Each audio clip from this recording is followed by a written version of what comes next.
What's going on, ladies and gentlemen? Good afternoon of the 9x9. My name is Everett DeLorme, and you'll notice that my partner in crime, the one, the only, Mr. Rob St. Clair, is currently not here. He is unavailable. He is driving. So I'm going to be doing this here on my own in video form, but we do have Mr. Rob St. Clair coming in live from somewhere. Oh boy, Everett, I hear you going in and out. I have a feeling you're trying to tee me up for some grand entrance here from the clouds, but considering I'm in the middle of nowhere, I bet the people can't hear me particularly well. But anyway, you do your thing. It's great to be here, and hopefully we stabilize a little bit. Honestly, we can hear you fine. I can hear you fine. Cool. You're loud and clear. So that works. Are you? I can barely hear you when you're chopping in and out because of probably my own lack of service being in the middle of nowhere. So hopefully I'll be able to hear you a little bit better. But you kind of take the lead, talk about some ball. I know we got a VNL quarterfinals to talk about, 4 good matches, 3 three-dongs. And then, we can break them down, got maybe half an hour, but you do your thing. I'll chime in here and there. All right. There we go. Well, just like he said, we had 4 VNL quarterfinals over the past 2 days. It was honestly a great couple days of volleyball. And we weren't going to do this show because Rob's not here. But I was just like, hey, might as well talk about it. I got a little time before we go to work. And it was an interesting 2 days. Three dongs, as he said. And honestly, it could have been 4. USA was up comfortably 2-0. On France on day 1 before they subbed in Patrick and Brizard and made a nice little comeback and made a game of it. But other than that, 3 very, very quick matches, which I kind of preferred. I had to work in the evening, so it gave me a little time to actually sit and digest and watch them all. But 3 dominant performances and a pretty good game from USA versus France, and a lot of storylines from week 1. One big one, Japan makes their first semifinal at an FIVB event since 1982. 41 years championships in Argentina was the last time the Japan men's team makes the semifinals at an FIVB event, which is a crazy stat. That is a crazy stat, right? Like, I didn't think it was going to be that long. Like, they're at every single event. They're always in it for some way. Or another. So yeah, I was very surprised that they hadn't been that. So there's that big shout out to Japan. We'll talk about their win over Slovenia a little bit later. Of course, Rob, big controversy in the Poland versus Brazil match, where there was a controversial call at the end of the first set that kind of like changed everything. Before we get into it, what's your initial reaction on the no touch call at the end of set number 1, Brazil versus Poland? So it all went down really interestingly. Like, I'm sure people have seen the clip by now. Like, I posted, I found a pretty good zoomed in photo of it on Instagram that I shared. It's so we've got that same photo like up right now. Amazing. Yeah. Perfect. So there was kind of a joust situation when Poland was up 25-24. Śliwka went up against Allen, and it looked pretty clear. It was Allen tipping a ball off of Śliwka's block and out of bounds, right?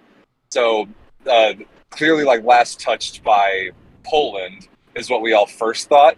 But Poland challenged a touch call, not like the last touch on the joust, but Śliwka thought that the ball, like, on its way out of bounds, hit off of Allen before it touched out of bounds on the floor.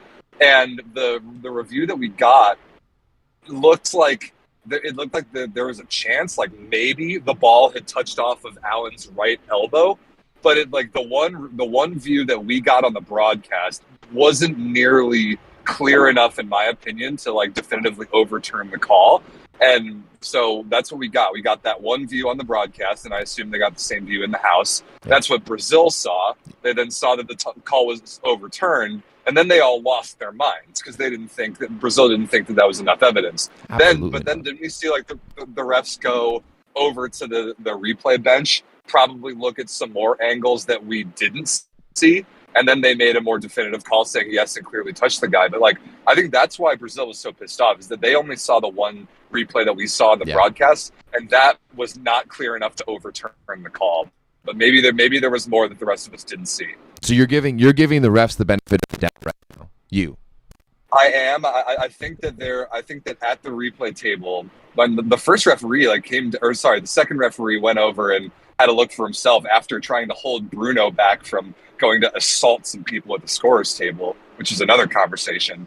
I think that there were other camera views that showed it that the refs saw that we and the players did not see. And I think that that's probably what happened there. Otherwise, there's no possible way that call could have been overturned.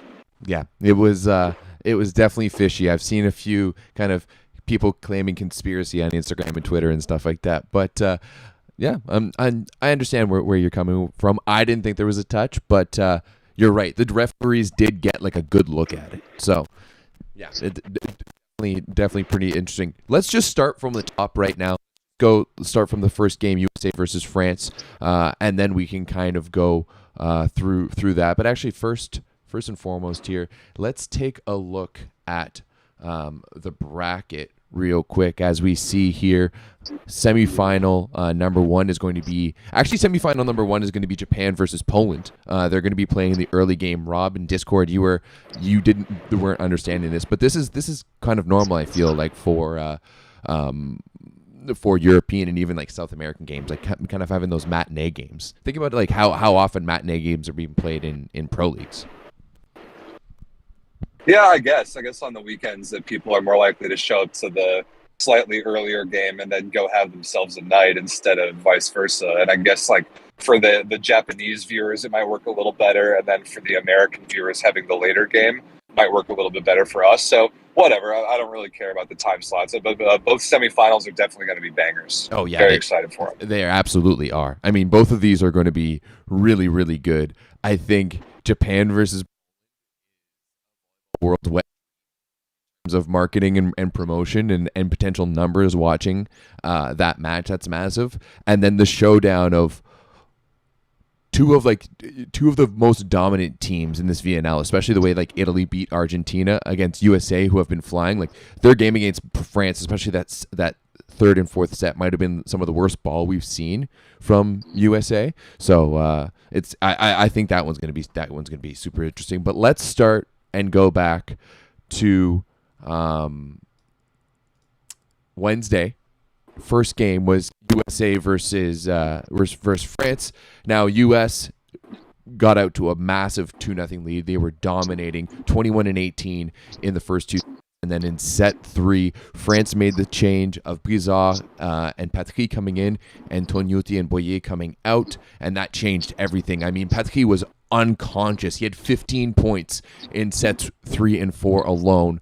8 points in the third, 7 points in the fourth. Just absolutely automatic. But the USA was able to fight back and get that fifth set. Rob, how do you feel about this win for your team USA? Relieved. Very, very relieved. I thought that when we were up 2-0, and like the way that we went up 2-0, first of all, I have no idea why France started Tognuti and Boyer. That is, I think, clearly a mistake. And I appreciate them gifting us 2 free sets when their offense didn't look very good and Boyer was not particularly good. But also in those first 2 sets, we out-defended France, which is not something that I would normally expect when we would play against France. I would think that our success chance against them would be to outblock them and to outserve them. And they actually outblocked us. And I don't remember the serving numbers up to my head balanced in that category. Other than, I mean, there were definitely too many serves missed by France the first couple sets. But yeah, you're right. Once they switched things around, Patry was unbelievable. I think he was 9 for his first 12 coming off the bench and then cooled off after that. But as France started to turn it around, and as TJ DeFalco's play declined a little bit, and given that we were already without Aaron Russell, because it sounds like there's a little bit of the stomach flu bug running around the teams in Gdansk right now. So without Aaron Russell, I thought Thomas Jeski was pretty good, but TJ DeFalco did not have his best stuff. And when we're bringing in Garrett Margarita in desperation, you probably know how I must have been feeling to see him start the 5th set. But to Garrett's credit and to Mike Ama'a's credit, who came off the bench and went on a run serving in the 5th, and to David Smith's credit, who came off the bench. We were able to get it done in the fifth. I think we were up like 12-7, and that was a comfortable enough cushion for me. And Matt Anderson, by the way, by far our best player throughout the match. So big sigh of relief for me. I'm happy that we took advantage of France making bad lineup choices the first couple sets, and that we were able to get it done in the fifth. It was basically an exact mirror of last year's VNL final. Same matchup when France went up 2-0. We made drastic changes, pushed it to a fifth, and then got kind of served off the court in the fifth by Broussard last year. Totally flipped that script, and I'm happy we did, because if the U.S. women had finished fourth and if the U.S. men as the 1 seed would have lost in the quarterfinal, I would have been beside myself. So I'm happy we don't have that situation playing out here. Yeah, it's good to see the USA continue to play. Just going to stat up a few things you talked about there. In terms of serving, 5 aces for only 18 errors for USA, 6-23 for France. So France making serving errors out there. Anderson was definitely he was not only the best American player, but he was the best player out there for the majority of this match. Anyways, he had 22 points. He was hitting at a 54%, 49% efficiency. He was pretty nasty. Garrett Margarita, and I mean, Rob, this happens every single year, and it happened last year in the finals too, where Garrett Margarita gets brought in a match and has an outstanding fifth set. Like it's in the script, and he did it again this time. He came up. He had 3 big points at one point when the USA was leading considerably in that fifth set. Garrett had the most amount of points for Team USA, and so it was big. But how do you feel about your team's overall performance? I know TJ wasn't there and Russell wasn't there, but are you happy by the way that you guys were able to battle back after having all of that momentum swept away from you? Yeah, I am. I think that's a good practice in dealing with adversity against a pretty good opponent. It is funny to see Gianni, and it is, first of all, it's funny that Gianni coaches the French national team in Italian. Yeah. But it's also funny that even in Italian, we can still hear him saying Mwangatutia in the timeouts. Like he's got to have nightmares about getting beaten by Garrett for 2 years in a row, which is really funny to me.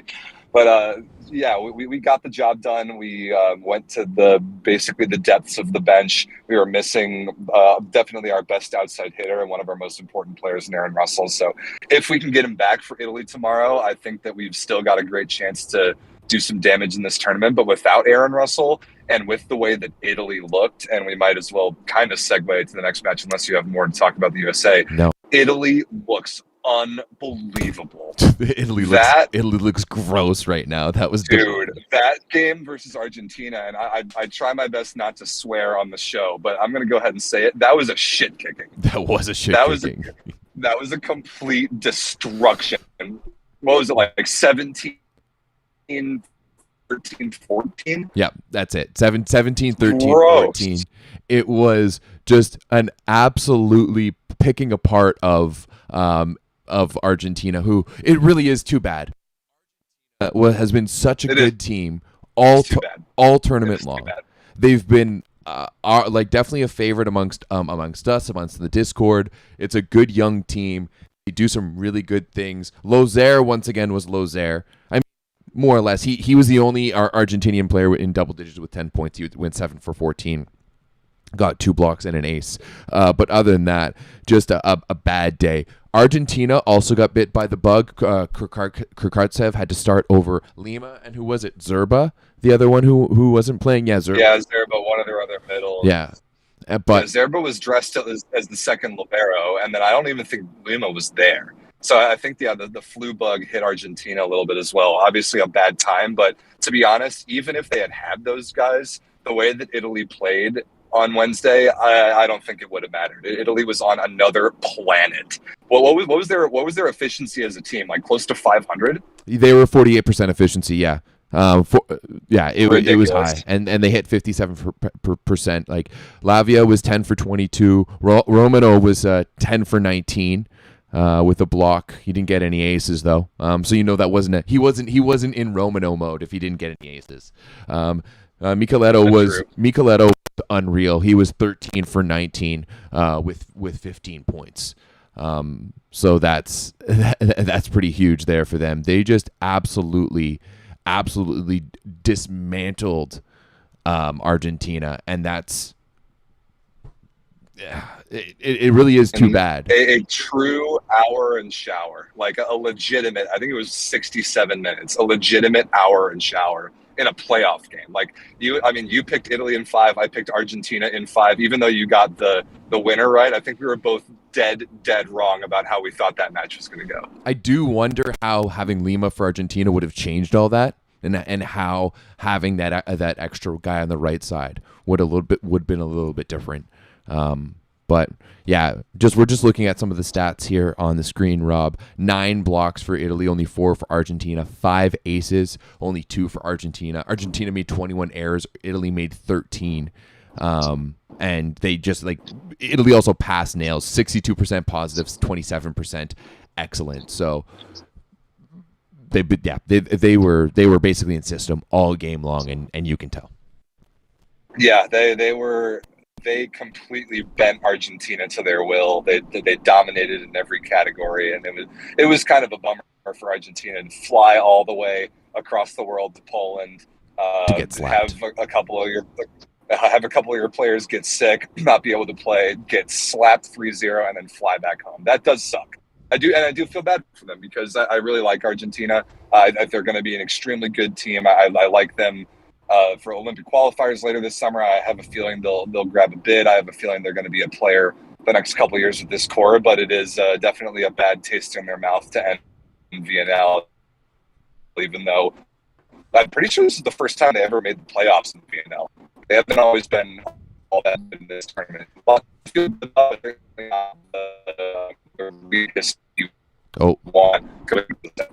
we're starting to lose you now, Rob. All right. Yeah, that happens. Keep doing your thing.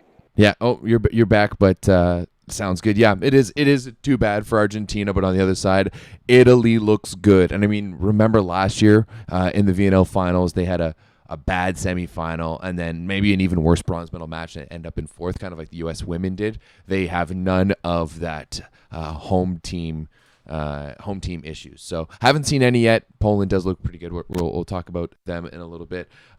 Anything else you want to talk about Italy and Argentina, Rob? I think we've pretty much said it. Italy was absolutely unreal. Argentina, while not playing their best game, just also got blown completely out of the water. And Italy looking fantastic right now.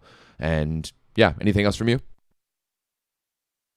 Nope, that was a beatdown. Italy looks amazing, and I'm very, very afraid of them. Got to be honest. Very, very afraid of that particular Italy team. Tomorrow is going to be interesting.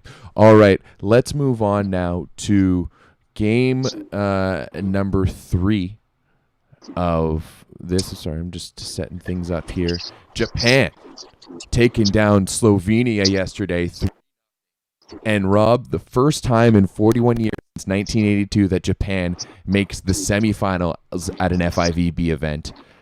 Pretty crazy, but the way they did it too was absolutely unreal. Ishikawa, dude, he had 27 in a 3-set beatdown, in a 3-set 3-donging. And he was so good. He was so automatic for this team. 22 for 37, 54% efficiency. He had 4 blocks and an ace, just absolutely by the Japanese captain.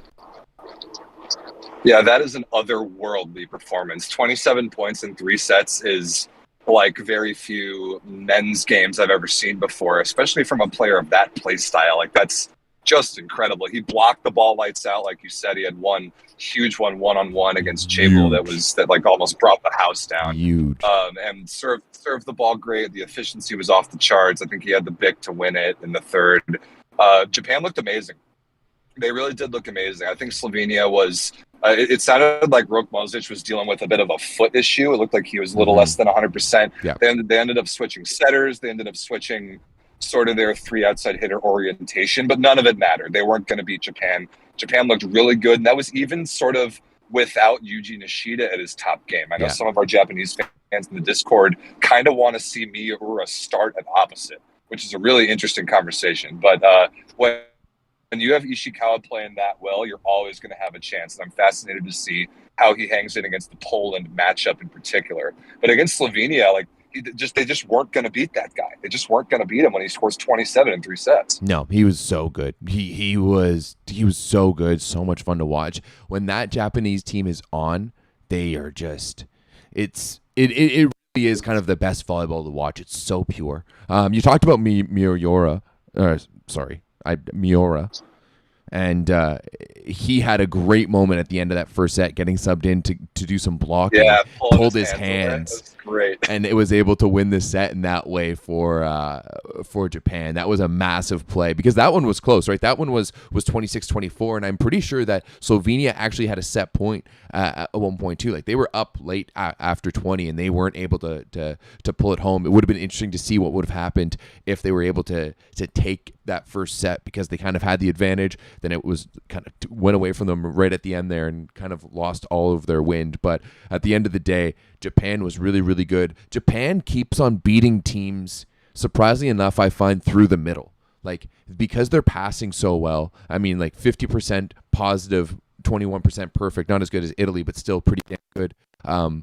They are able to run their middles so well, and they do it so effectively. I feel like Sakita really picks his time to run his middles, and it just opens up the floor for everyone else.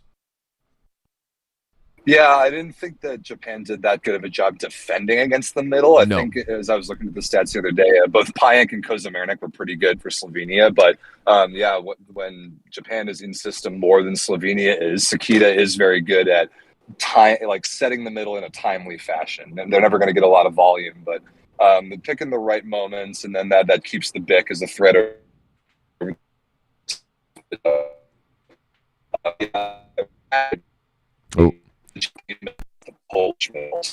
That will be a completely lopsided matchup. I mean, we remember the World Championship last year, how badly Kokhanovsky and Biniak feasted against the USA in that round 8 game. They were like, I don't know, 80% efficiency combined. We might be seeing something even worse in tomorrow's semifinal if Japan's not extremely careful. Yeah, if Japan can't get Poland off the baseline tomorrow, if Poland is allowed to be in system, it's going to be really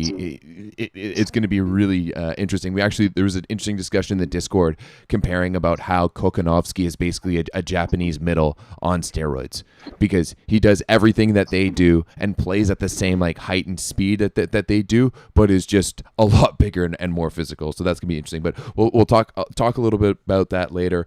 Anything to add here for this Japan versus Slovenia matchup? I think it was fantastic that they're able to get into the semifinals, especially the way that they did it. I love that it was emphatic and not, kind of questionable. And at the same time, like Yuji Nishida, we really need to start having a conversation about where he lies in the depth of the left sides in the world, because I feel that him over the past 6 months between how he finished at Milano and how things have been going this summer for him, he's really brought himself into that conversation of being amongst the elite left sides in the world. Ishikawa, yeah, 100%. I mean, we had a discussion. Oh, Rob, you're just breaking up right now, so we can't. Top five. Well, we heard a little bit there. Top five, and yeah, that's definitely what I agree. So Japan was one of the other teams through the quarterfinal, and that leaves one semifinal left to talk about. And this one, give me a second here. This one was a spicy one. Poland versus Brazil was an absolutely massive game. Poland comes home with the 3-0 win. We've already talked about the touch, so we don't really need to go over it all that much. It's back at the beginning of the episode. 26-24, 25-21, 25-20. Now, Rob in the Discord said something along the lines of, I will unalive myself if this one doesn't go 5. Rob, if you're there, do you still stand by that statement? So obviously I was wrong about that. I said that I would bet my life that it would go 5 after the first set, and when Poland went up Poland went up early in the second set. They were up by maybe 5 or 6, and everyone was talking about like, oh, it's over. It's an hour and a shower. And then immediately Brazil closed that gap. Onerato had those 2 gigantic one-on-one blocks on Karek in a row, which were just enormous. And so he got Brazil right back into the game. And that was sort of like the spirit of my comment, is like I did not think that Brazil was going to lay down and die. But at the end of the day, they just didn't have it. They didn't have the horses. They tried to put Leal in the third set to rescue it. Nothing they could do. Poland was too good overall. Śliwka was tremendous, absolutely brilliant. They didn't even need Leon to be all that good attacking, although he was very good blocking and serving. And Poland was just better. I think like emotionally, Brazil struggled a little bit to recover from what they thought was the injustice after the first set.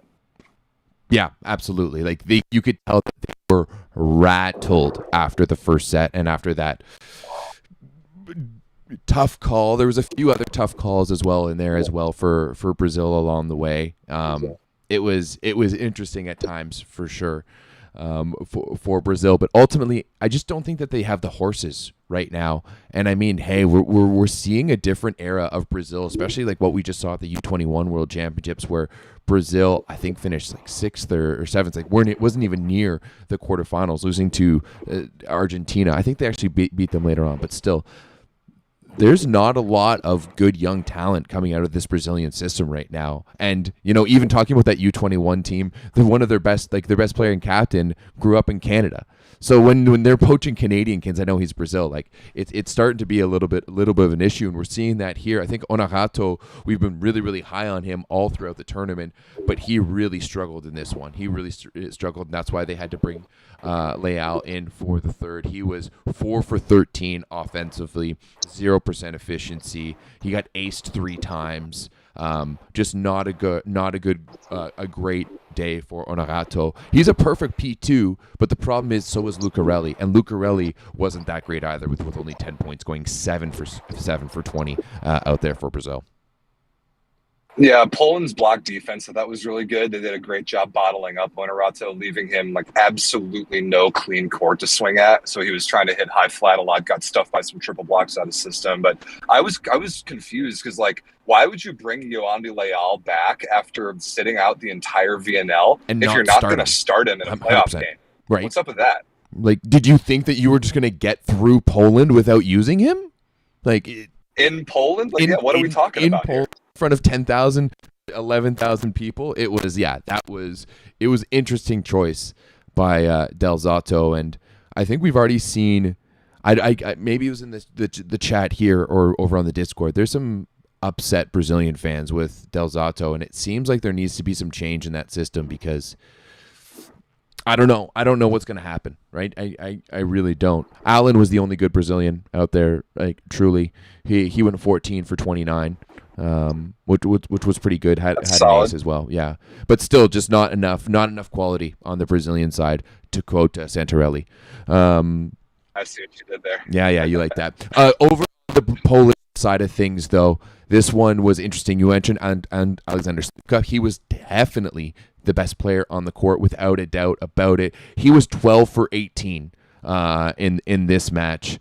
56% efficiency with 2 blocks and 2 aces. 2 aces to only 1 error. Śliwka was unreal, but on the other side of the left side, the opposite left side for Poland, Leon struggling. He was 6 for 21, only 10% efficiency. He did get 2 aces and 3 blocks though, so he was able to get into the double digits with 11 total points, but he also passed the ball terribly, only 9% perfect and 18% positive on 22 attempts. They're definitely targeting him. Who do you want to talk about first, Śliwka or Leon?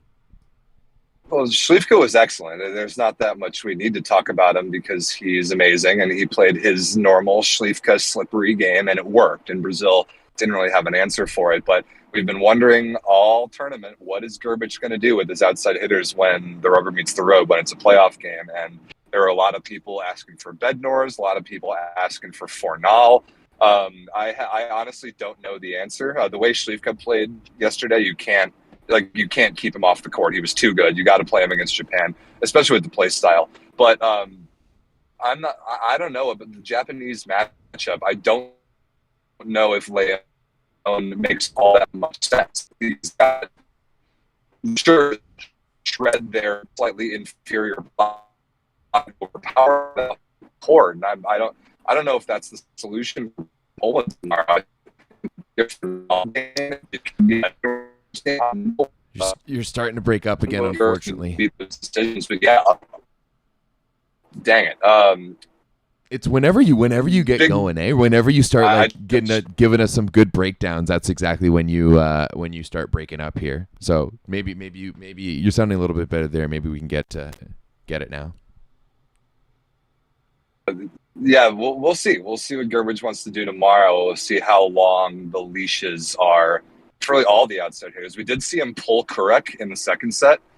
And I think that had a little bit to do with Leon not being quite as efficient, is because Leon got a bunch of out-of-system balls that I think normally might have gone to the opposite if that position had been producing for him. So maybe I'm just trying to sugarcoat Leon's performance, but I don't know. I don't know what they're going to do against Japan. I'm very curious to see it.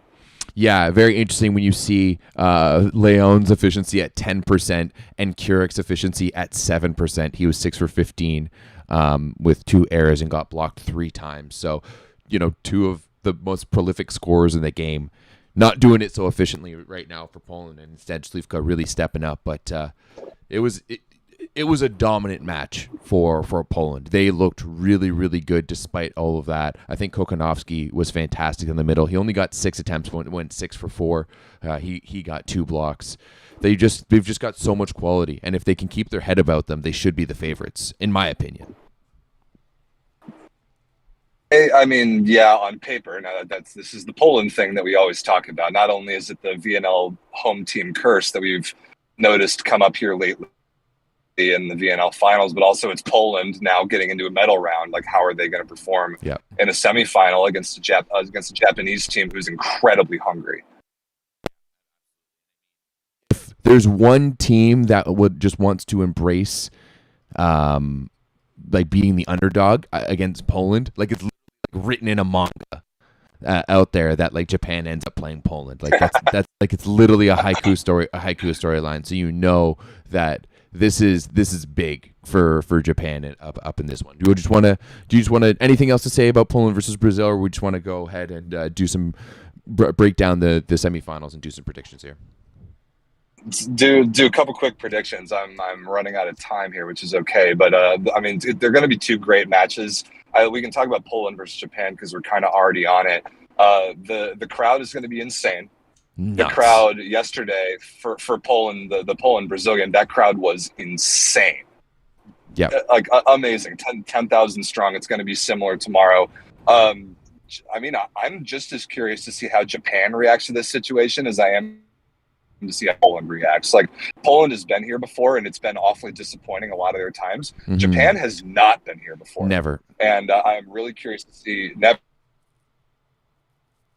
Like we mentioned. Losing you again. I like Poland. I hope that gets through that I like Poland. I'll pick Poland 3-1. Okay, we did get through it. That did get through, and I agree with you. Like, on paper, there's no reason not to pick Poland, right? If they can play their game, and I think Slivka is going to be absolutely massive. I think whoever is the libero. I think normally this one they went with Zatorsky, and it seems like they've gone with him over Popacek a little bit. So I think if Zatorsky and Slivka can take control of the serve receive, that's going to be the biggest play, I think, is if Japan can start pinning serves like Nishida versus Canada at the World Cup back in 2019, then that's the only way they have a chance, right? They need to be able to pin serves, get Poland out of system, get some free balls, and start initiating rallies, because I think if the longer a rally goes, the more chance Japan has to win that point. And so it's going to be a long, tough game if Japan is going to be able to take it. So I agree. I almost want to go with Poland 3-0. Just because I don't know how Japan's going to react emotionally in that moment, but I'm gonna go with you. I'm gonna go Japan 3-1. Okay, that's a good take. I agree. The longer a rally goes, the better chance Japan has. But Poland, way more terminal, way more physical. I really was impressed with Poland's team blocking system yesterday. Yep. I thought their triple block setups were all really, really good. I think they're 10 going to have some blocks in 3 success sets. shots. Yep. So I think that's a strength. They also served, like, their serve block is ridiculous. They had 9 aces to only 12 errors and 10 blocks. Like, those are some big numbers. Huge. Yeah. Huge numbers. All right. So both of us picking Poland 3-1 over Japan, and then USA versus Italy. This one, I think, I'm mad that this is the later game because I do have to work at 4:45.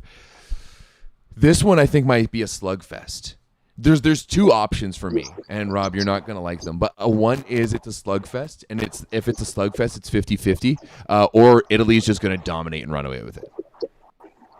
I could see either of those options. I think that the best chance that the U.S. has is one to get Aaron Russell, and I have no idea what his status is. I really would like him to be able to play. That would help. But the only if we get sort of a snapshot of the serving performance that we had through most of the preliminary round when we were the best serving team on the planet, that is the best chance we have. We need to put Micheletto and Lavia under serious pressure and then let our block go to work, because I do think that Italy right now is the best blocking team on the planet. Agreed. If we want to hang with them, I would like to be able to block some balls at a similar rate, and that's all going to come from service pressure. I think that's what it's going to come down to. Russell will help, especially when we're trying to bang against their own very physical block, but we've got to serve the ball well. That's just the end of the story.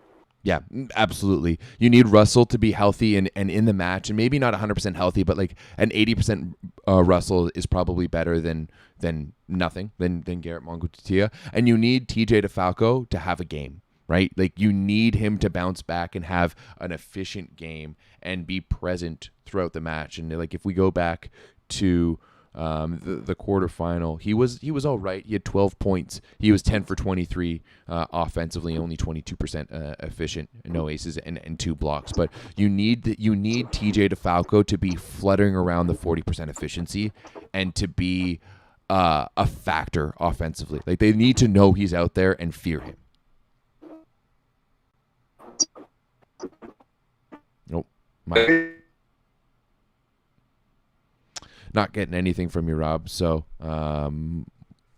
just hopefully we can get your take before we let you go here. But I think it's going to be a tough one for the USA. I really think it is. It's going to be a really tough day for whoever they pick in the middle. And I think the U.S. is probably the one team that has that luxury of being able to look across the, 3 middles that they have, four middles that they have. They have Smith, Averill, Holt, and Jendrick. So like, really, they can go across any 5 of their middles and pick someone. Last one was Averill and Holt they went with. So with a little bit of David Smith towards the end, right? Yeah, he came in and was big free ball or like a meter ball coming from behind him was big. But if they can go toe-to-toe with Italy's middles, I think USA has a good shot. But everyone for the U.S. has to show up to be able to play Italy. This Italian team is really good, and they are rolling. Rob, you still there?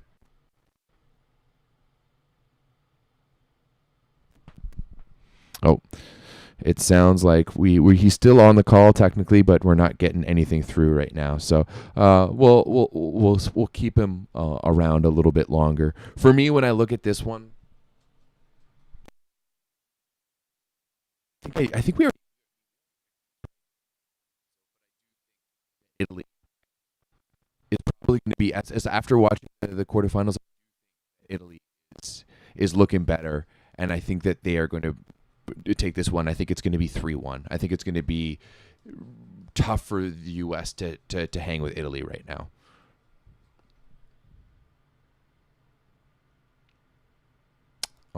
It sounds like we might have lost Rob, which is too bad. But hey, we got a good half hour or so out of him.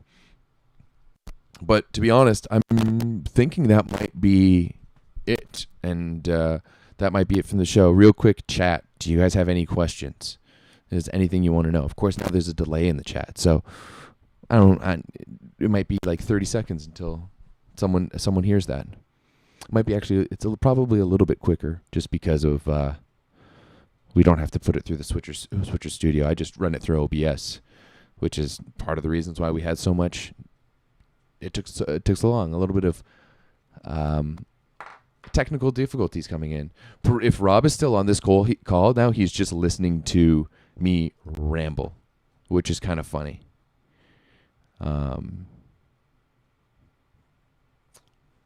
Yeah, it is what it is.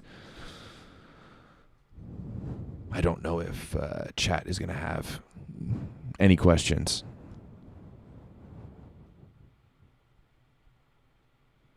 I'm trying to the live version now. I'm just rambling now. Rob, I'm sorry you have to listen to this. His wife is probably in the car beside him just being like, Everett's such an idiot. All right. We're just going to cut that there. Guys, thank you very much for tuning in. The semifinals are going on tomorrow, 11 a.m. Eastern Time, 2 p.m. Eastern Time for both of those matches. Oh.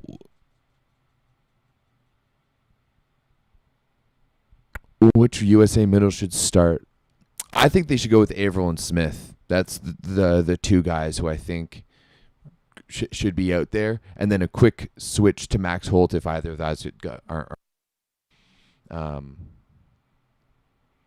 Yeah, where is the likes, guys? Only 23 likes. Come on, give us a little bit of love, right? Had to throw this together. Like I literally messaged Rob last night at well after midnight at the bar after work and was just like, I think I want to do a show tomorrow. Are you going to be available? And we put together at the last.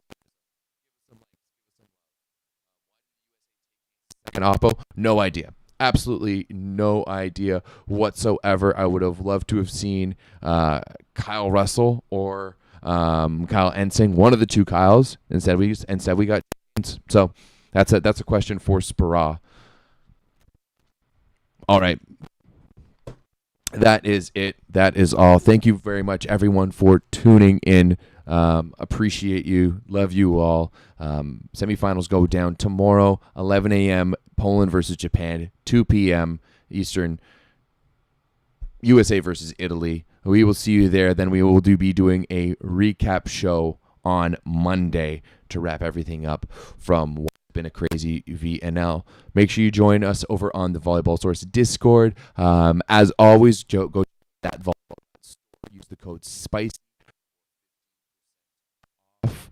And you'll have to go back to the beginning of the episode. We talked quite Ichikawa's performance against Slovenia. It was all time. It was absolutely all time. All right, thanks, guys. Enjoy the matches tomorrow. Enjoy the medal matches on Sunday, and we will see you on Monday. Peace.